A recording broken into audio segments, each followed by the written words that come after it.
네, 이번에는 인심 좋은 종목이라는 코너로 이 시간 이어가겠습니다. IBK투자증권 반포지점의 김희석 지점장입니다. 안녕하세요. 안녕하세요. 네, 오늘은 또 양대 시장에서 종목을 바로 만나봐야 할 텐데 먼저 전하는 말씀 듣고 알아보도록 하죠. 진정한 포천 이동갈비의 참맛을 이제 집에서도 즐긴다. 포천 이동 소갈비. 이곳 갈비 맛을 그대로 살려낸 맛의 포인트는 질 좋은 고기의 기름기를 잘 제거하고 손으로 일일이 잘 포를 떠 가진 양념을 더한 후 48시간 동안 냉장고에 잘 재워놓는 것. 그래야만 양념이 잘 스며들어 부드러운 고기 맛을 낼 수가 있다고 한다. 그 포천 이동갈비의 부드러운 수제갈비 육질과 물리지 않고 계속 당기는 깊은 양념 맛 그대로.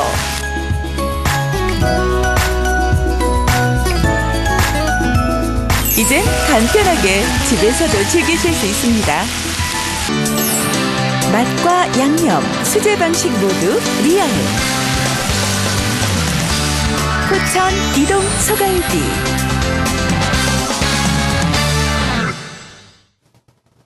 네, 인심 좋은 종목 시간입니다. 양대 시장에서 또 유망 종목 가지고 오셨을 텐데 어떤 종목들인가요? 네. 자, 이제 상반기 특히 1월 달 시작되면서 각종 이제 실적이 개선되는 종목, 그다음에 이제 이슈가 있는 종목들이 각광을 받고 있습니다. 거래소 종목에서는 실적 개선이 본격적으로 기대되고 있는 두산인프라코어를 가져왔고요. 특히 뭐 재무 구조도 이제 앞으로 많이 괜찮아질 것 같습니다. 그리고 코스닥 시장에서는 최근 글로벌 애니메이션 시장에서 이제 각광을 받고 있는 레드로버 가져왔습니다. 네. 어제도 두산인프라코어가 유망하다라는 이야기를 여러 군데에서 또 들은 바 있는데, 근데 두산인프라코어 일단 주가의 흐름은 뭐 어제 오늘은 좋지 않은 상황이거든요. 그렇죠. 어떤 모멘텀을 향후에 기대를 해볼 수 있을까요?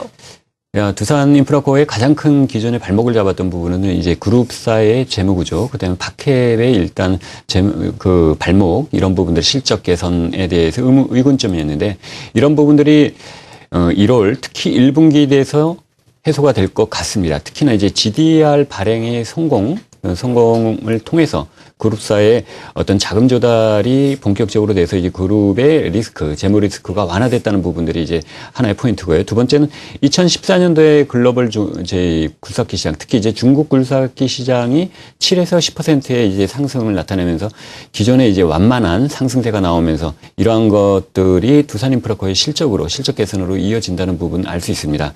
그리고 중국 법인이 작년에 비용이 좀 많이 발생되면서 수익이 안 좋았습니다. 이러한 부분들이 비용 발생이 일단락되고 일회성 비용들이 일단락되면서 올해 같은 경우는 중국 법인의 실적 개선이 눈에 띄게 증가가 될 것 같습니다.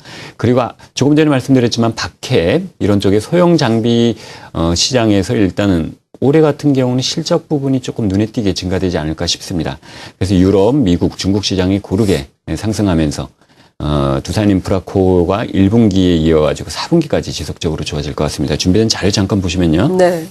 연도별로 매출액과 영업이익률이 나왔습니다. 일단 매출액이 2013년도에 이어서 14년도, 15년도까지 이제 증가하는 부분, 영업이익률이 4.7%에서 6.1, 7.1%까지 고르게 증가하는 부분 예상되는 걸 알 수 있고요. 가장 큰 시장이죠. 중국의 굴삭기의 판매 대수와 시장 점유율이 일단 계속 최근에 저조한 부분이 있었습니다만 2014년도부터 일단 이런 것이 우상향하는 부분 나타나면서 중국 굴삭기 시장도 본격적인 안정세를 보이는 게 아닌가 싶습니다. 최근의 차트가 조금 전에 말씀드렸지만 일단은 아직까지는 바닥을 다지고 우상향으로 이제 견조하게 이제 바닥 다지는 부분이 있지만 아직까지는 확연하게 오르지는 않고 있습니다만 이런 부분들이 1분기의 실적 호전, 재무구조 안정들이 나타나면서 좋아질 것 같습니다. 수급 부분을 보시면요. 외국인들은 일단 대차 거래를 비롯해서 계속 매도를 좀 임하고 있고 기관 같은 경우에는 꾸준하게 우측에서 보시다시피 매수를 하고 있습니다. 네. 기관은 연기금이나 투신을 비롯해서 두산인프라코어의 실적, 그다음에 재무구조 개선을 포커스로 해가지고 담아두는 부분이 있습니다. 시청자 여러분들도 두산인프라코어가 실적이 나오는 1분기, 즉 4월 달을 겨냥해가지고 좀 담아가는 거. 그런 전략도 괜찮을 것 같습니다. 네, 증권사에서도 또 매수 리포트가 나왔네요. 올 한 해 영업이익이 6천억 원이 예상이 된다. 계속해서 실적이 좋아질 것이다라는 네네. 의견이니까 두산 인프라코어도 우리가 확인을 해봐야 되겠습니다. 코스닥 시장에서는 또 레드로버 가지고 오셨어요. 애니메이션과 관련해서 네네. 또 유명한 기업인데 예. 레벨업이 가능할 것으로 예상을 하신다고요? 자, 이제 레드로버 하면 뭐 최근에 언론에 많이 나왔습니다. 너짭. 일단 글로벌 애니메이션에서 특히 미국 시장에서 이제 돌풍을 보이고 있는데 이런 부분들이 실질적으로 회사의 기본적인 펀더멘탈 밸류에이션 측면에서 어떤 것인가라고 일단 좀 판단을 해서 저평가되어 있다고 해서 가져왔는데요. 간단하게 보시면요. 레드로버는 일단 3D 제작 및 시스템 구축이 토탈 사업을 하고 있는 3D 업체입니다. 이제 이런 부분에서 올해 특히 탈바꿈을 가져올 수 있었던 가장 큰 부분은요, 더 너짭이라고 조금 전에 말씀드렸지만 미국 개봉이 본격적으로 됐습니다. 현재 미국 개봉은 3,400개가 안 정도입니다. 일단은 국내에서 이제 진출한 업체 중에 가장 많은 개관을 했고요. 3,400개가 안에서 지금 5일 정도 개봉을 했는데 2,700만 불 정도 나왔습니다. 이런 부분들이 개봉이 이제 4주, 이번 주 주말에 이제 또다시 관객들이 몰릴 거고 4주 정도 예상되고 있는 예상 금액은 6천만 불에서 한 7천만 불 정도 됩니다. 이런 부분들은 영화 그 판매뿐만 아니라 보급뿐만 아니라 기타 다른 부분들 비용까지, 그러니까 글로벌 시장, 유럽 시장, 국내 판권까지 다 고려를 했을 경우에는 실질적으로 한 3억 불 정도 내외가 나올 것 같습니다. 일단 부가 판권까지 다 포함된 부분이고요. 이러한 부분들이 예상이 되면은 전체적으로 지금 현재 레드로버가 가지게 되는 이익은 이런 부분에서 300에서 350억 정도가 나올 것 같습니다.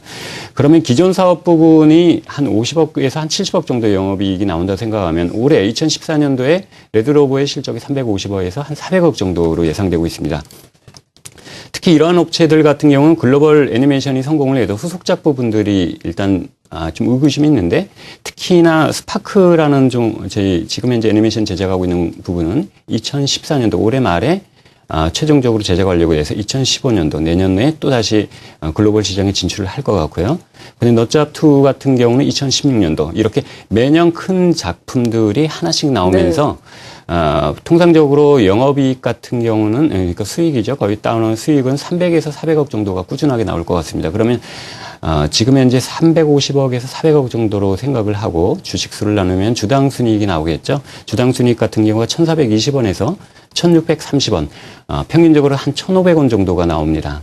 1,500원 정도 나오면 엔터 관련주들이 국내 같은 경우는 평균 PER이 25배에서 30배, 평균적으로 약간 할인된 PER을 적용한 25배를 적용하면 현재 주가 부분은 예상 주가는 너무 좀 많게 나와서 좀 말씀드리기 그런데요.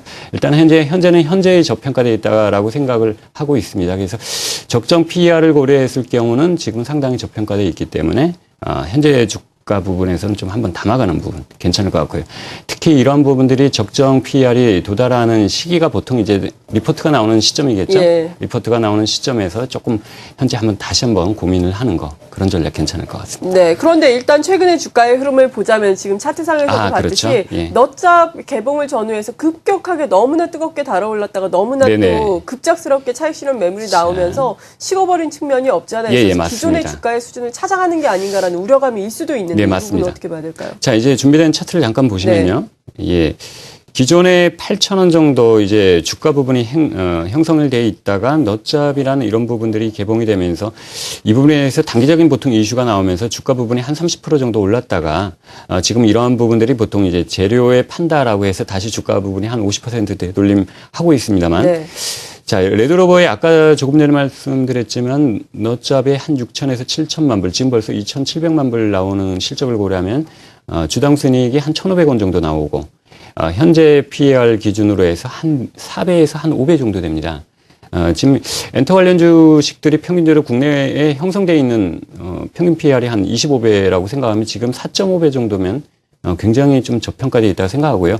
이런 부분들은 단기적으로 너무 좀 휩싸여 계시지 말고 네. 중기적으로 적정 주가를 찾아가는 모습은 결국은 보입니다. 밸류에이션은 결국 찾아가기 때문에 주가 부분에 대해서 이제 조금 조정받고 이럴 때 담아가는 부분. 결국은 포트폴리오에 살찌우는 하나의 방법이겠죠. 그렇습니다. 네. 네네. 오늘 이렇게 양대 시장에서 유망 종목 투싼인프라코어 그리고 레드로버에 대해서 알아봤습니다. IBK 투자증권 반포지점의 김희석 지점장이었습니다. 감사합니다. 감사합니다.